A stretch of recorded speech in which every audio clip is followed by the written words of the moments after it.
Fake பட்டா cancellation எப்படி பண்றது அப்படிங்கிறத இந்த வீடியோல டீட்டெயிலாக பார்க்கலாம் வாங்க. ஃபர்ஸ்ட் போலி பட்டா அப்படின்னா என்ன அப்படிங்கிறத நம்ம தெரிஞ்சுக்கணும். போலியான சேல் டீட் மூலமா பட்டா வாங்கியிருந்தாலோ இல்ல போலியான வாரிசு உரிமை சான்றிதழ் வாங்கி அவங்க பேர்ல பேர் மாற்றம் செஞ்சிருந்தாலும் இல்லைன்னா உரிமையாளருடைய சம்மதம் இல்லாமலேயே மியூட்டேஷன் பண்ணியிருந்தாலும் இந்த மாதிரியான சூழ்நிலைகள்ல வாங்குற பட்டாவை போலி பட்டா அப்படின்னு சொல்லுவாங்க. இது தெரிஞ்சதும் எப்படி இதை கேன்சல் பண்றது அப்படிங்கறத பத்தி தான் இந்த வீடியோவை ஃபுல்லா பாருங்க.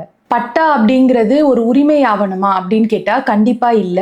ஏன்னா பட்டா மட்டுமே ஒரு சொத்துடைய உரிமையை நிரூபிக்காது.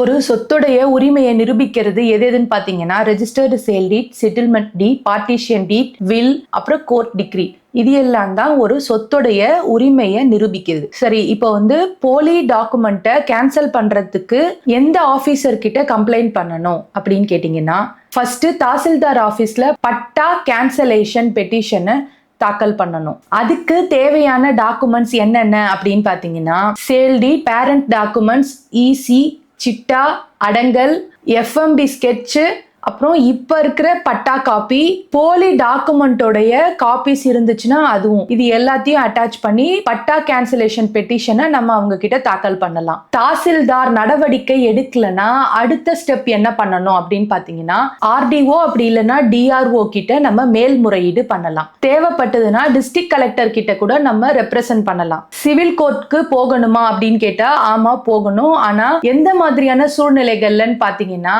ஃபோர்ஜ்டு டாக்குமெண்ட் மூலமா உங்களுடைய சொத்தை ரெஜிஸ்டர் பண்ணி ஃபேக்கா பட்டா வாங்கியிருந்தாலும் அப்படி இல்லைன்னா டைட்டில் டிஸ்பியூட் வந்தாலோ இல்ல ஓனர்ஷிப் டிஸ்பியூட் வந்தாலோ இந்த மாதிரியான சூழ்நிலைகள் எல்லாம் நீங்க சிவில் கோர்ட்டுக்கு போகலாம். சிவில் சூட் ஃபைல் பண்ணி நீங்க ஃபைட் பண்ணலாம். ரெவென்யூ அத்தாரிட்டிஸால உங்களுடைய உரிமையை தீர்மானிக்க முடியாது. அது ஜஸ்ட் ஒரு ரெவென்யூ ரெக்கார்ட்ஸ்க்காக மட்டும்தான் மாற்ற முடியும். கிரிமினல் கேஸ் போடலாமா, அதாவது உங்களுடைய நிலத்துல ஒரு ஃபேக் பட்டா வாங்கி வேற ஒருத்தவங்க மேல ரெஜிஸ்டர் பண்ணியிருந்தா கிரிமினல் கேஸ் போடலாமா அப்படின்னு கேட்டா போடலாம், கண்டிப்பா போடலாம். எந்த மாதிரியான சூழ்நிலைகள்லன்னு பாத்தீங்கன்னா ஃபேக்கான டாக்குமெண்ட் ரெடி பண்ணி உங்களுக்கே தெரியாம வேற ஒருத்தவங்க பேர்ல உங்களோட லேண்டுக்கு பட்டா வாங்கியிருந்தாலோ, சீட்டிங் பண்ணியிருந்தாலோ இல்லைன்னா கிரிமினல் கான்ஸ்பிரசி நடந்திருந்தாலும் நீங்க கிரிமினல் கேஸ் ஃபைல் பண்ணலாம். ஃபேக் பட்டா பத்தி கோர்ட் என்ன சொல்லுது அப்படின்னு பாத்தீங்கன்னா பட்டா மட்டுமே உரிமையை நிரூபிக்க முடியாது. அது மட்டும் இல்லாம ரெவென்யூ ஆபீசர்ஸால டைட்டில் டிஸ்பியூட்டை லாஸ்டா டிசைட் பண்ணவும் முடியாது அப்படின்னு சொல்லியிருக்கு. அது மட்டும் இல்லாம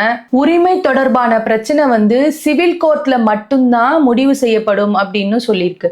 மக்கள் பண்ற பெரிய தப்பு என்னன்னா என் பேர்ல பட்டா இருக்கு, இந்த லேண்டுக்கு நான் தான் ஓனர் அப்படின்னு அதை மட்டுமே நம்பிட்டு இருக்காம நீங்க எப்பயுமே சரி பார்க்க வேண்டியது என்னன்னா mother documents, EC, survey records, FMB sketch, சிட்டா, அடங்கல், அப்புறம் கோர்ட் கேசஸ், ரெவென்யூ ப்ரொசீடிங்ஸ், இது எல்லாத்தையுமே வெரிஃபை பண்ணிட்டு கரெக்டா இருந்தா மட்டுமே நீங்க ப்ரொசீட் பண்ணலாம். உங்களுடைய நிலத்துல திடீர்னு வேற ஒருத்தவங்களோட பேர்ல பட்டா வந்திருந்தா நீங்க பயப்பட வேணாம். கண்டிப்பா நீங்க ரெவென்யூ அத்தாரிட்டிஸை போயிட்டு அணுகலாம். அது மட்டும் இல்லாம சிவில் கோர்ட்ல நீங்க கேஸ் போடலாம். போலியான டாக்குமெண்ட் மூலியமா ரெஜிஸ்டர் பண்ணிருந்தாங்கன்னா போலீஸ் ஸ்டேஷன்ல போய் கம்ப்ளைண்ட் பண்ணலாம். சோ இனிமே ஃபேக்கா ஒருத்தவங்க பேர்ல பட்டா வந்துருச்சு, உங்களுடைய நிலத்துக்கு நீங்க ஓனர் இல்ல அப்படின்னு தெரிஞ்ச உடனே நீங்க பயப்படாம இந்த மாதிரியான ஸ்டெப்ஸ் எல்லாம் எடுத்து உங்களுடைய லேண்டையும் உங்களுடைய ப்ராப்பர்ட்டியும் நீங்க சேவ் பண்ணிக்கலாம். இந்த வீடியோ உங்களுக்கு பிடிச்சிருந்ததுன்னா உங்களோட ஃப்ரெண்ட்ஸ் அண்ட் ஃபேமிலிக்கு ஷேர் பண்ணுங்க. எங்களுடைய துவாரகா லா அசோசியேட்ஸ் யூடியூப் சேனலையும் சப்ஸ்கிரைப் பண்ணிக்கோங்க. தேங்க்யூ.